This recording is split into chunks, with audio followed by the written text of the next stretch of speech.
Et aujourd'hui, c'est un jour important puisque c'est un jour où l'État français a voté à l'unanimité la loi cadre sur la restitution. Donc, c'est une première étape d'un processus un peu long, mais c'est une première étape très positive avec une nouvelle procédure qui va permettre aux États demandeurs, comme le Bénin et d'autres pays d'Afrique et d'ailleurs d'Europe, les États demandeurs vont pouvoir formuler des demandes de retour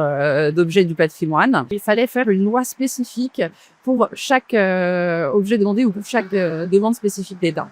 Aujourd'hui, ce qui change, c'est que c'est désormais deux commissions qui vont statuer, une commission scientifique et une commission qui sera créée avec des membres de l'État demandeur et des membres de l'État français. C'est quand même un cadre qui va aller plus rapidement que de devoir légiférer. Et la représentation nationale française ne sera pas systématiquement sollicitée pour toutes les deux. Ça, c'est la vraie victoire, j'ai envie de dire, de l'Afrique, même si ça concerne évidemment d'autres pays. Mais pour l'Afrique, c'est très important car une grande partie du patrimoine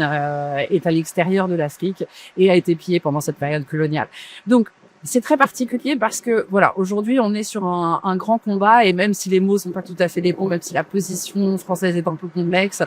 aujourd'hui, les choses changent considérablement et la réalité, c'est que c'est la jeunesse qui gagne, parce que c'est la jeunesse qui va être face à son patrimoine, c'est la jeunesse qui va voir le retour de cette histoire, qui va pouvoir recréer à la fois une histoire ou une fierté, parce qu'il faut pas oublier que la colonisation a effacé cette histoire. Tout ça est un changement de relation entre évidemment la France et l'Afrique, mais c'est aussi un changement très important pour nous-mêmes en tant que Béninois.